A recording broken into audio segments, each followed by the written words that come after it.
प्रेम शुक्ला साहब, आपके पास आपको आखिरी पड़ाव पर आपका कमेंट बहुत जरूरी है सर, और सवाल कहीं ना कहीं आप पर भी उठ रहा है सर। आपको इन पीड़ित परिवारों की याद तब आई है जब यूपी इलेक्शंस में कुछ महीने बचे हैं सर? नहीं, यूपी इलेक्शन से सब कोई लेन देन नहीं। और हुकुम सिंह जी, संजीव बालियान जी लगातार जो है इस मुद्दे को उठाते रहे। और हुकुम सिंह जी ने 2014 में भी, तब कोई चुनाव नहीं था, तब भी ये मुद्दा उठाया था।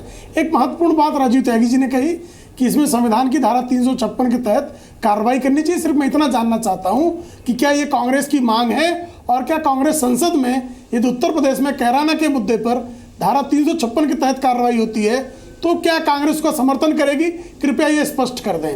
दूसरा एक बड़ा मुद्दा था कि जूही सिंह बार बार ये कह रही थी कि वो विनोद बंसल जो प्रेम शुक्ला को जवाब नहीं देंगी, तो हम समझ सकते हैं कि वो सिर्फ जब आजम खां को ही जवाब देने के लिए प्रतिबद्ध है। उनको किसी भी जो है शुक्ल, बंसल, त्यागी के प्रश्न का जवाब देना उचित नहीं समझती है, मुझे लगता है। और तीसरा, अंत तक राहुल गांधी के मुद्दे पर राजीव त्यागी का मौन इस बात को सिद्ध कर रहा है कि ये लोग कांग्रेस के प्रवक्ता सिर्फ मुस्लिम तुष्टीकरण की राजनीति करेंगे, और सिर्फ प्रथम परिवार जो है उसके महिला मंदिर के अलावा इनके पास और कोई एजेंडा नहीं है। समाजवादी पार्टी को लेकर के उसमें जवाब देना चाहूंगा। देखिए, सब बीच में बोले।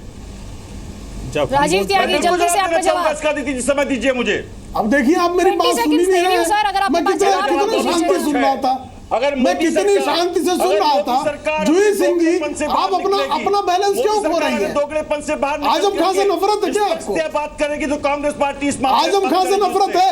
दोगला अगर कोई इस देश में है तो राहुल गांधी है। इस देश में दोगला राहुल गांधी है। उनकी माँ इटालियन और पिता इंडियन है। आपने दोगला शब्द का प्रयोग किया है, तो दोगला सिर्फ और सिर्फ राहुल गांधी है। दोनों व्यक्ति प्रवक्ता हैं, ये लोग नहीं है। राजीव त्यागी नाम के व्यक्ति ने अभी मोदी सरकार को दोगला कहा, तो दोगला कौन है ये देश जानता है। बीजेपी अलग होना चाहिए हमें। और ये जो राजनीति की तस्वीर अभी आपने अपने स्क्रीन पर देखी, बहुत दुख होता है इस तस्वीर को देखकर। और हमारे दर्शक लगातार हमें ट्वीट कर रहे हैं और वो ये कह रहे हैं कि क्या इस देश में हिंदू होना गुनाह है? और अगर वो परिवार, वो 346 हिंदू परिवार इस समय अपने स्क्रीन पर ये सब कुछ होते हुए देख रहे होंगे तो खुद को कितना ठगा हुआ वो महसूस कर रहे होंगे। तकलीफ हो रही होगी उन्हें ये देखकर कि उनकी समस्याओं पर, उनकी प्रॉब्लम, उनकी तकलीफ, उस पर चर्चा करने के बजाय कांग्रेस पार्टी को, उसके प्रवक्ता को गन्ने की राजनीति याद आ रही। नमस्कार।